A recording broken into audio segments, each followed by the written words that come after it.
Good morning everyone. Basa na tayo ng Bible. Ang babasahin ko lang siguro ngayon is Esther chapter 1 and 2. Kasi yung New Testament, naalala nyo yung schedule ko is mali-mali na. So parang, I don't know. Wait.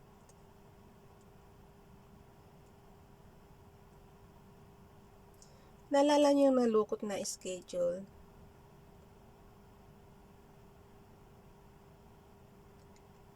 Dito kasi sa sa schedule na lumagpas na tayo sa lukot is Esther 1 and 2 is pang June 20.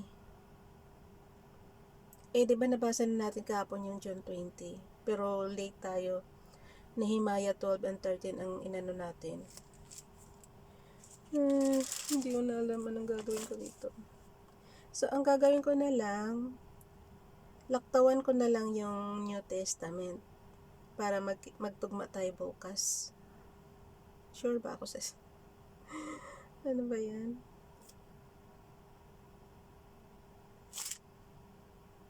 So, ang babasahin ko is yung guys, yung Esther 1 and 2 lang. Yan. Sorry. Walang New Testament. Bukas na lang yung New Testament. Para magpantay tayo dito sa totoong schedule na. Gumawa kasi ako ng sarili ko yung schedule kasi nga hindi ko mabasa. Dahil lukot yung di ko na makita yung totoong schedule na itapon na yata. Tsaka kahit makita ko yung lukot nga, di ba?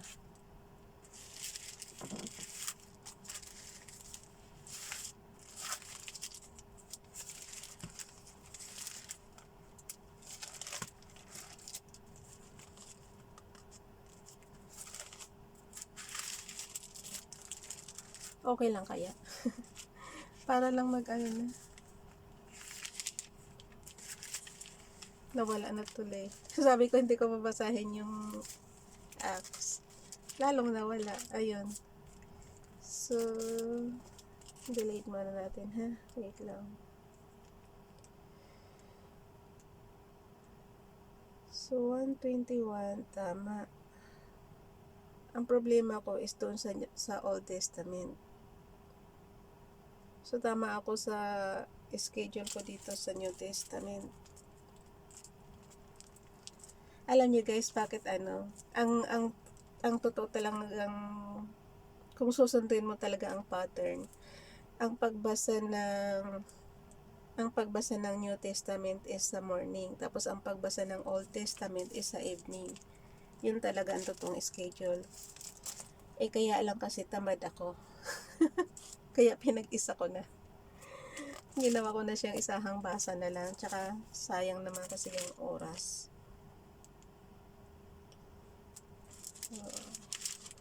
Ano na lang mangyayari. Esther na lang tayo.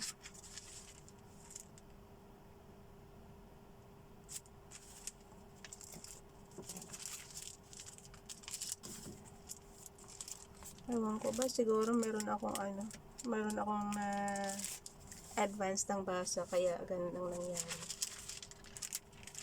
Gumawa ng sariling schedule sa Ralph. Ay, naku. Okay guys, basa na. Esther na lang tayo.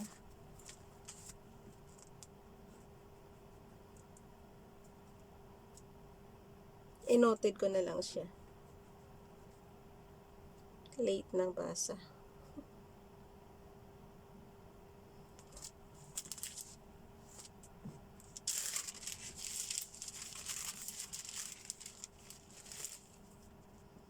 Basa na.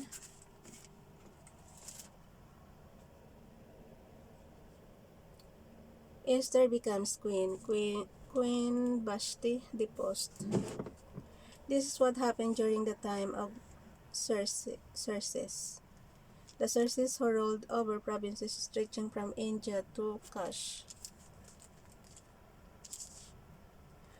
At that time, King Xerxes reigned from his royal throne in the citadel of Susa, and in the third year of his reign, He gave a banquet for all his nobles and officials.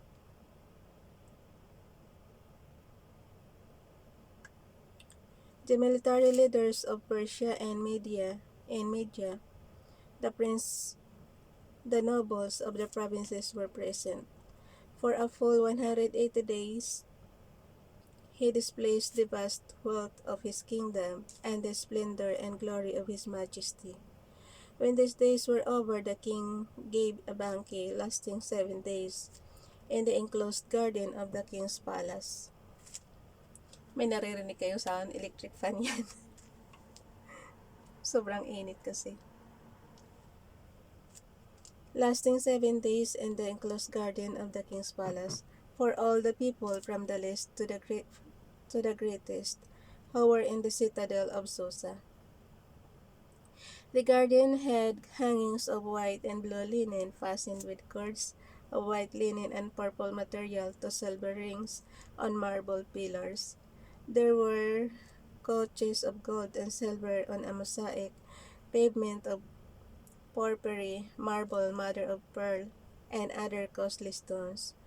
Wine was served in goblets of gold, each one different from the other. Ako, pag nabasag niyo yung goblet, sayang. Pero, ewan ko.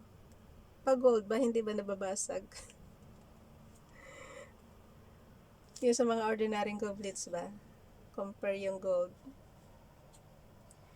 Of each one different from the other, and the royal wine was abundant in keeping with the king's liberality. By the king's command, each guest was allowed to drink in his own way, for the king instructed all the wine stewards to serve each man what he wished. Queen Vashti also gave a banquet for the women in the royal palace of King Xerxes. So magkabukod guys. Magkabukod yung mga babae. On the seventh day, the king Xerxes was in high spirits from wine. He commanded the seven eunuchs who served him, Mehuman, Biztha, Harbona, Bigtha, Ebegtha, Zitar, and Carcass, to bring before him Queen Vashti, wearing her royal crown, in order to display her beauty to the people and nobles. Hala, pang display lang pala. Yung reaction ko lang yan Kasi nakalagay to bring before him Queen Vashti wearing the royal crown in order to display her beauty to the people and nobles. For she was lovely to look. Alam niyo guys, sometimes proud kasi yung mga lalaki na i-display yung mga asawa nila. Ganun. But when the attendants delivered the king's command, Queen Vashti refused to come. Then the king became furious and burned with anger. Since it was customary for the king to consult experts in matters of law and justice, he spoke with the wise men who understood the times and were closest to the king: Karshina, Shitar, Admatha, Tarshish, Meres, Marsina, and Mimokan. The seven nobles and ginawang pagkain. The seven nobles. Sorry guys. Yan yung mata ko The seven nobles of Persia and Media who had special access to the king. Baka gutom na si Rob.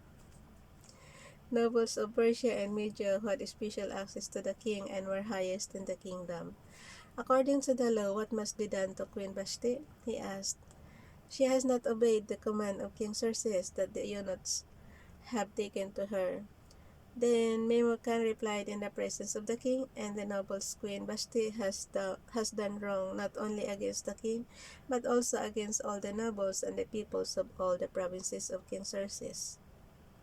For the queen's conduct will become known to all the women, and so they will despise their husbands and say, King Xerxes commanded Queen Vashti to be brought before him, but she would not come. This very day, the Persian and Median women of the nobility who have heard about the queen's conduct will respond to all the king's nobles in the same way. There will be no end of disrespect and discord. Therefore, if it pleases the king, let him issue a royal decree, and let it be written in the laws of Persia and Media, which cannot be repealed, that Vashti is never again to enter the presence of King Xerxes' hall. Also let the king give her royal position to someone else who is better than she. Then when the king's edict is proclaimed throughout all his vast realm, all the women will respect their husbands, from the least to the greatest. It means yun lang ang dahilan para ma-respect natin yung husband natin. Ang nag-umpisa ng hindi pagsunod si Queen Vashti.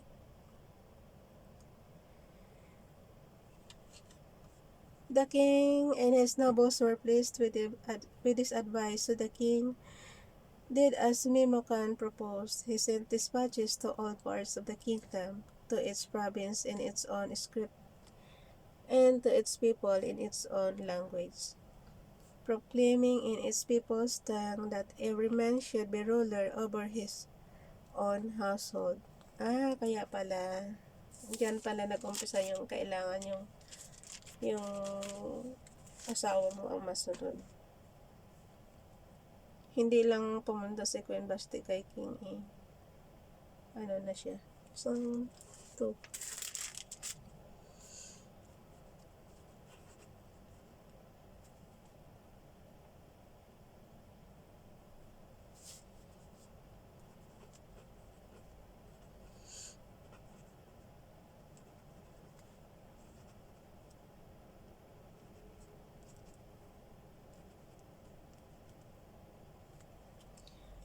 Esther made queen. Sa chapter 2 na tayo, guys. Later, when the anger of King Xerxes has subsided, subsided,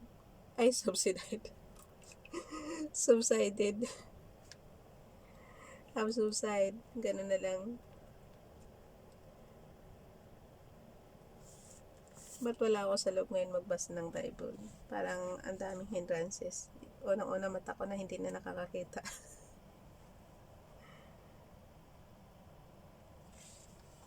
Okay lang naman magtagal, hindi naman tayo magbabasa ng New Testament eh.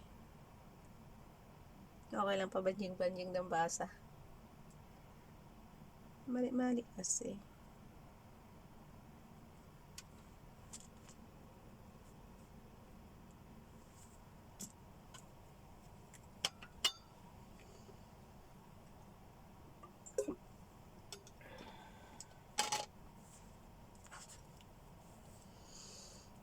Okay, ulitin natin yung chapter 2.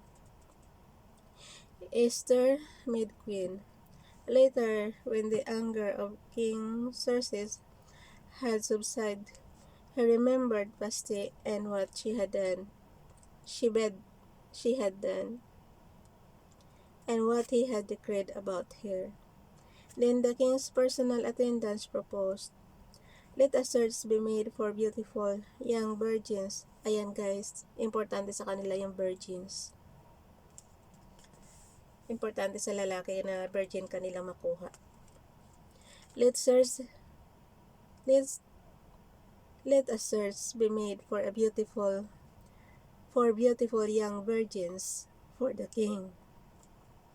Let the king appoint commissioners in every province of his realm to bring all these beautiful girls into harem at the citadel of Susa. Let them be placed under the care of Hegai, the king's eunuch, who is in charge of the women, and let beauty treatments be given to them. Then let the girl who pleases the king be queen instead of Vashti. This advice appealed to the king, and he followed it. So it means, guys, nung araw kahit ilan ang asawa ng lalaki is allowed. Sila pa mismo ang nag-propose na maghanap ng, tsaka hindi lang hindi lang basta-basta hahanap ng kapalit. Kailangan talaga may requirements, virgin talaga, tsaka beautiful.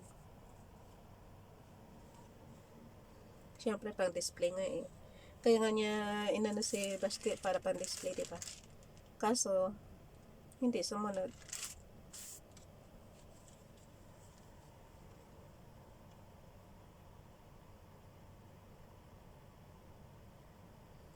So, dito na tayo sa verse 5. Now there was in the citadel of Susa a Jew of the tribe of Benjamin named Mordecai, son of Jair, the son of Shimei, the son of Kish, who had been carried into exile from Jerusalem by Nebuchadnezzar, king of Babylon. Among those taken captive were with Jehoiachin, king of Judah. Mordecai had a cousin named Hadassah, whom he had brought up because he had neither father nor mother. This girl, who had also known as Esther, was lovely in form and features, and Mordecai had taken her as his own daughter when her father and mother died. When the king's order that an edict had been proclaimed, many girls were brought to the citadel of Susa and put under the care of Hegai. Esther also was taken to the king's palace and entrusted to Hegai, who had charge of the harem. Sino ba yung guys, yung yung kwento is tinabi siya doon sa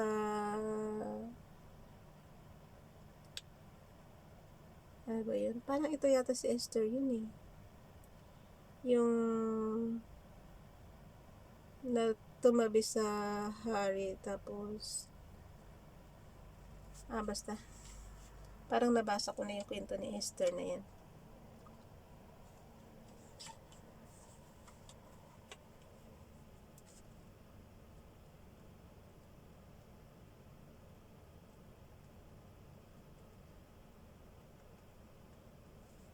The girl pleased him and won his favor. Immediately he provided her with her beauty treatments and special food. He assigned to her 7 maids, selected from the king's palace, and moved her and her maids into the best place in the harem. Esther had not revealed her nationality and family background because Mordecai had forbidden her to do so. Every day he walked back and forth near the courtyard of the harem to find out how Esther was and what was happening to her. Before a girl's turn came to go into King Xerxes, she had to complete 12 months of beauty treatments. Grabe, papaganda naman te. Ikaw pagagandahin ka hanggang 1 taon. 12 months eh. Grabe no. Syempre gaganda ka yan.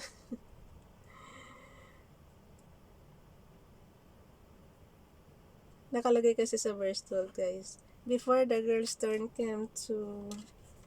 Bilisan na natin. Nasobrahan sa pabanjing-banjing. Magtatrabaho na. Before the girl's turn came to go to King Xerxes, she had to complete 12 months of beauty treatments prescribed for the women, 6 months with oil of myrrh, and 6 with perfumes and cosmetics. Grabe yung pampaganda guys, no? And this is how she would go to the king. Anything she wanted was given her to take with her from the harem to the king's palace. In the evening she would go there, and in the morning return to another part of the harem to the care of Shaashgaz,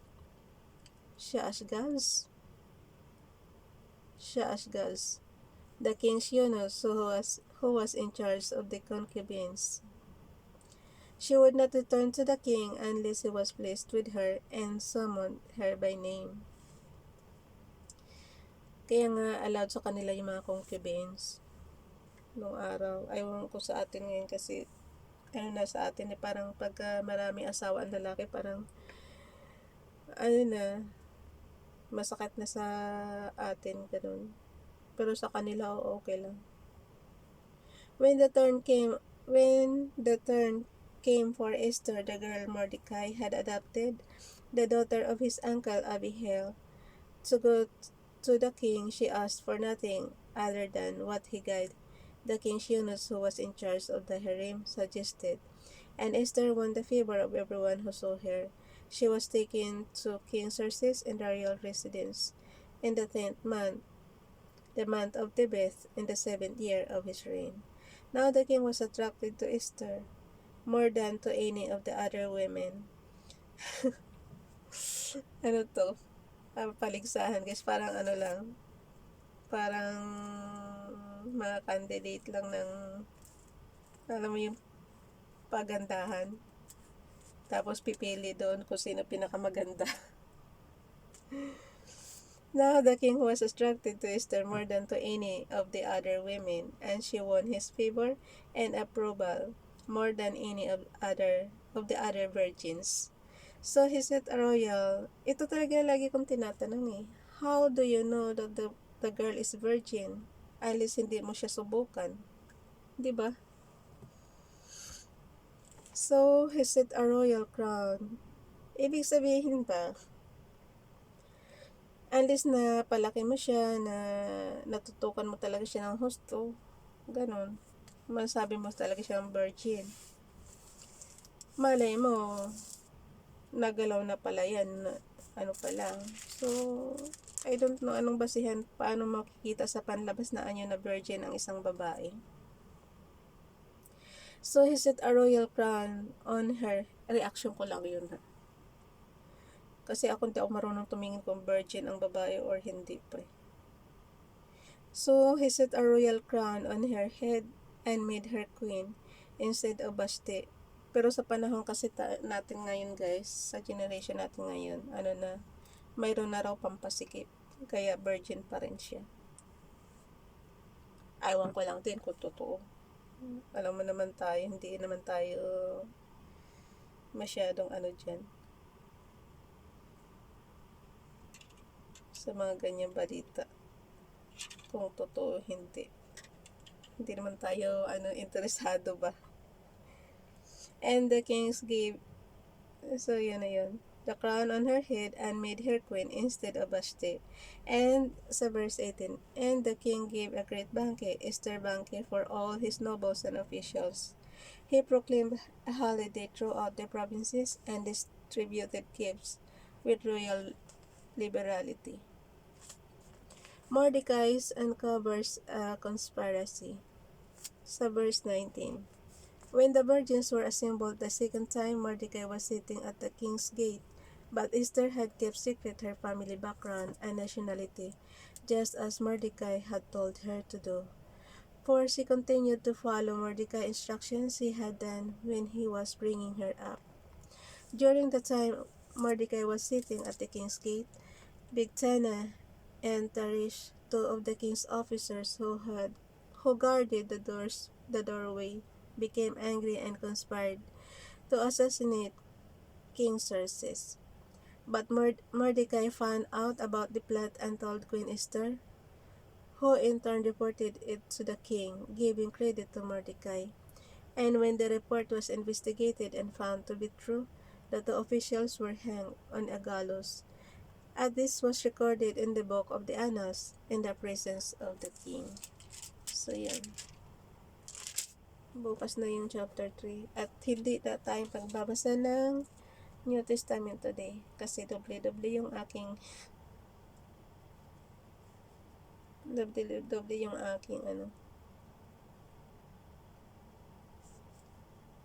yung aking schedule. Dahil nabasa na natin yun kahapon. So, para magpantay lang siya bagay sa sa June 20. Pabayaan na natin siya. So, bukas na yung karugtong ng binasa natin kahapon. Lalakaw lang tayo ng isang araw para magpantay. Bye everyone. God bless.